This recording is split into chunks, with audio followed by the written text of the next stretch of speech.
Assalamualaikum warahmatullahi wabarakatuh. Halo, izin memperkenalkan diri. Nama saya Fauzia Tunaurah dengan NIM 44432200072 akan menjelaskan mengenai layout industri, desain produk, kapasitas produksi, dan activity relationship yang telah saya buat. Di sini ada produk saya yaitu Ebi Furai dengan nama perusahaan PT Nusantara Shrimp. Eh, Nusantara merujuk pada Kepulauan Indonesia dan Shrimp artinya udang. Nusantara Shrimp merupakan nama perusahaan yang mengandung representasi kekayaan bahari Indonesia dan fokus pada produk udang. Nama brand saya yaitu Ebi Raku. Ebi yang berarti udang dalam bahasa Jepang dan Raku yang berarti menikmati atau kesenangan. Dapat dimaknai sebagai menikmati udang. Melalui nama ini, Ebi Raku diharapkan mampu menghadirkan sensasi rasa yang lezat dan pengalaman menyantap udang yang penuh kebahagiaan bagi setiap konsumennya. Next. Di sini ada kapasitas produksi dan stok bahan. Yang pertama, kapasitas produksi. Setiap bulannya saya memproduksi 8.000 pieces ebi raku dengan berat per piecesnya itu 250 gram, serta ada total berat produksinya jika dikalikan itu menghasilkan 2 ton ebi raku per bulannya. Hari kerja dalam satu bulannya ada 26 hari dengan jam perharinya, jam kerja perharinya itu ada 7 jam. Selanjutnya kebutuhan bahan baku utama. Yang pertama ada berat udang, satu buahnya itu diperkirakan sekitar 20 gram. Rendeman udangnya yang dipakai kira-kira 90%. Jadi 20 gram udang digunakan 90%, sama dengan dihasilkan 18 gram per udangnya. Komposisi udang per piecesnya yaitu 70%. 70% di sini hanya bahan baku dari udangnya saja. Kemudian dikalikan dengan 250 gram sama dengan 10 ekor udang per pieces. Jadi setiap piecesnya itu ada 10 udang. Total kebutuhan udang per bulannya 10 ekor dikalikan dengan 8.000 pieces sama dengan 1.440.000 gram atau sama dengan 1.440 kilogram. Jumlah udang yang dibutuhkan dalam pembuatan ebi foray ini sekitar 80.000 udang per bulan atau 3.077 udang per hari. Bahan baku tambahan lainnya, yang pertama ada telur untuk merekatkan si tepung dan juga tepung panirnya, udang dan tepung panirnya. Di sini telur ada 5% dikalikan dengan 250 gram sama dengan 12,5 gram per pieces. 12,8 ribu pieces setiap bulannya menghasilkan 100.000 gram atau dibutuhkan sekitar 100 kilogram telur per bulannya, atau jika per harinya itu 3,85 kilogram. Nah, kebutuhan ini sama dengan kebutuhan tepung dan juga kebutuhan air. Hanya membutuhkan 5% dari 100% komposisi udang per piecesnya. Ada kebutuhan bahan baku tepung panir yaitu 15% setiap piecesnya. 15% dikalikan dengan 250 gram menghasilkan 37,5 gram per pieces. 37,5 gram per pieces ini dikalikan dengan 8.000 pieces per bulannya menghasilkan 300.000 gram tepung panir yang dibutuhkan, atau per bulannya membutuhkan 300 kilogram tepung panir, dan jika dialokasikan ke hari itu kita membutuhkan 11,5 kilogram tepung panir.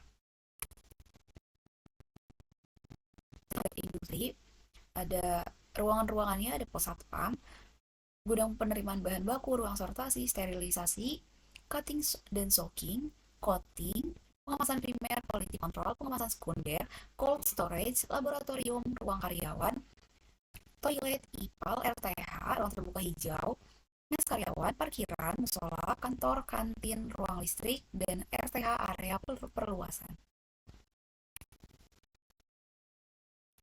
Ini penjelasan dulu sebelum kita masuk penjelasan RC-nya. Di sini ada ruang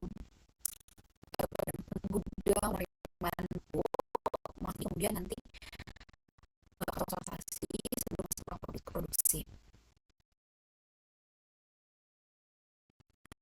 Ini ada ruangan soaking dan juga cutting. Ini ada ruangan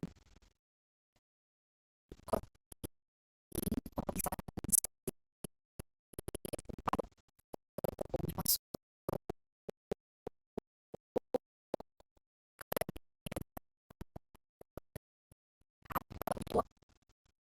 ruangan pemasaran primer untuk memastikan apakah barang yang sudah diproduksi ini sesuai dengan standar atau masih belum bisa diproduksi massal. Sekunder, nah, cold storage bisa diinput oleh ya truk-truk pengangkutnya itu tersedia. Intinya karya masuk di ruang 12 ini 12 merupakan ruangan karyawan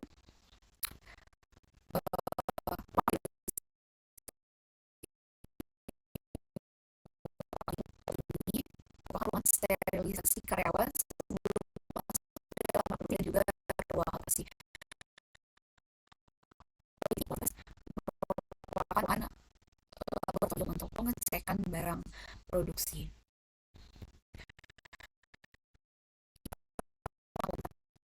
Ke lokasi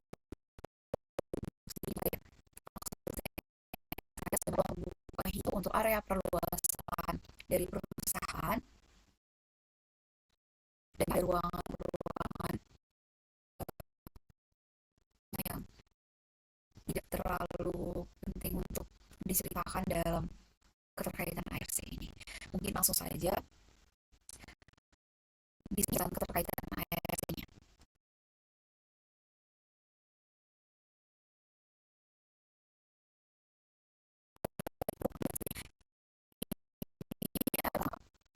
Setiap ruangnya itu berdekatan atau berdekatan satu sama lain.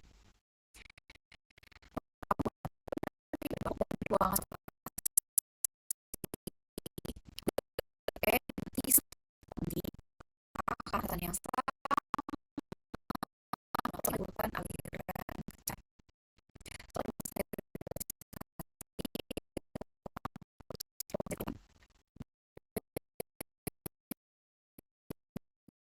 Juga benar sama dan juga urutan aliran dan setiap karyawan memang harus steril dalam memasuki ruangan produksi agar tidak terjadi kontaminasi pada produk yang sedang dibuatnya. Soki dan juga ruang itu. Jadi ruangan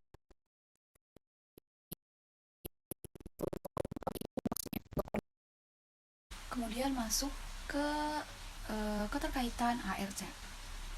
Nah, mungkin sebelumnya saya jelaskan terlebih dahulu di sini jika ada barang masuk melalui jalan ini, kemudian masuk ke bagian gudang penerimaan bahan baku di nomor 2 ini, setelahnya nanti kemudian masuk ke dalam ruangan sortasi sebelum masuk ke dalam ruang produksi. Nah, ini masuk ke dalam ruangan produksi di nomor 5 itu ada ruangan cutting atau pemotongan dan juga ruangan soaking atau perendaman udang pada garam dan juga bahan tambahan lainnya. Selanjutnya masuk ke dalam ruangan nomor 6. Ini ada ruangan coating atau pelapisan dari tepung, telur dan juga tepung panir pada udang. Selanjutnya nanti produk akan masuk ke dalam mesin conveyor ini yang akan dikirimkan ke dalam ruangan nomor 7, ruangan pengemasan primer. Nantinya setelah pengemasan primer akan masuk ke dalam ruangan nomor 8. Ini ada ruangan QC atau quality control untuk mengecek apakah produk yang telah diproduksi itu bagus untuk dijual ke konsumen atau tidak. Jika bagus, bakalan masuk ke dalam ruang pengemasan sekunder dan siap untuk masuk ke dalam ruangan nomor 10 atau ruang penyimpanan cold storage. Nah, setelah masuk ke ruangan cold storage, nantinya barang akan diangkut atau dijemput melalui jalan ini berhenti di tepat di gudang penyimpanan cold storage dan nantinya akan keluar melalui jalan yang berbeda. Jadi antara masuk dan keluarnya mobil itu tidak mengganggu. Nah, Untuk ruangan karyawan itu ada di ruangan nomor 12 ini. Di sana terdapat toilet dan juga eh, ruangan sterilisasi karyawan. Ruangan sterilisasi ini penting adanya sebelum karyawan masuk ke dalam ruangan sortasi dan juga ruangan produksi khususnya. Nah, di sini di nomor 14 ada ada IPAL untuk pengolahan limbah industri yang telah dipakai. Selanjutnya ada di nomor 22 ini ruangan terbuka hijau untuk area perluasan jika nantinya terjadi perluasan industri. Ruangan-ruangan lainnya bisa dilihat pada slide sebelumnya ada apa saja, karena tidak terlalu penting dijelaskan pada keterkaitan ARC ini. Nah, di sini ada kode-kode ARC dengan artinya, misal A itu mutlak perlu, E sangat penting, dan lain sebagainya. Di sini ada alasan-alasan yang bisa menguatkan uh, relationship atau hubungan antar ruangan dan ruangan lainnya. Oke, di sini yang pertama ada ruangan penerimaan bahan baku dan ruangan sortasi. Ini dengan kode sangat penting. Kenapa sangat penting? Karena menggunakan catatan yang sama. Di sini alasannya menggunakan personil yang sama dan juga urutan aliran kerja. Selanjutnya ada ruangan sterilisasi dan ruangan produksi. Ruangan sterilisasi karyawan ini dan ruangan produksi ada kode A, artinya mutlak perlu berdampingan karena 2 dan 6 menggunakan personel yang sama dan juga urutan aliran kerja. Jadi sama seperti yang sudah dijelaskan sebelumnya, karyawan harus steril sebelum memasuki ruangan produksi agar tidak adanya terjadi kontaminasi pada barang atau produk yang sedang dibuatnya. Selanjutnya masuk ke ruangan soaking dan juga ruangan coating. Di sini ruangan cutting dan soaking serta ruangan coating atau lapisan. Kenapa diberi kode A atau mutlak perlu berdekatan? Karena mereka ada dalam satu kesatuan ruangan produksi. Di sini alasannya 3 memakai ruangan yang sama, derajat hubungan pribadi, dan juga 6 urutan aliran kerja. Selanjutnya ada ruangan pengemasan primer dan juga ruangan QC. Ini dengan kode E sangat penting. Kenapa sangat penting? Karena mereka saling mengisi. Jadi setelah dikemas primer si produknya masuk ke dalam QC untuk diuji, untuk dilihat apakah bagus atau terjadi kontaminasi dan lain sebagainya. Alasannya 5 dan 6 derajat hubungan kertas kerja dan juga urutan aliran kerja. Selanjutnya ada ruang produksi dan IPAL, ruangan produksi dan IPAL. Kenapa berjauhan? Karena perlu di sini ada kodenya itu X. Mereka tidak diharapkan untuk berdekatan karena takut terjadinya kontaminasi silang, dan juga alasan 9, kemungkinan bau yang tidak sedap yang dapat menimbulkan kontaminasi pada produknya. Selanjutnya ada ruangan pengemasan sekunder dan penyimpanan cold storage. Di sini ada kode A, mutlak perlu ini karena untuk barang yang kami produksi kan merupakan produk food frozen ya, jadi wajib sekali untuk masuk secepatnya ke dalam cold storage. Di sini ada kodenya 1, 4, dan 6, yaitu menggunakan catatan yang sama, derajat hubungan pribadi, dan juga urutan aliran kerja. Selanjutnya di sini ada layout industri. Layout industri di sini adalah layout yang telah saya buat sebelumnya, dan ini merupakan buktinya mungkin. Oke, langsung saja, silahkan dilihat. Tring!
Terima kasih. Mungkin cukup sekian yang bisa saya sampaikan. Kurang dan lebihnya mohon maaf. Wassalamualaikum warahmatullahi wabarakatuh. Bye.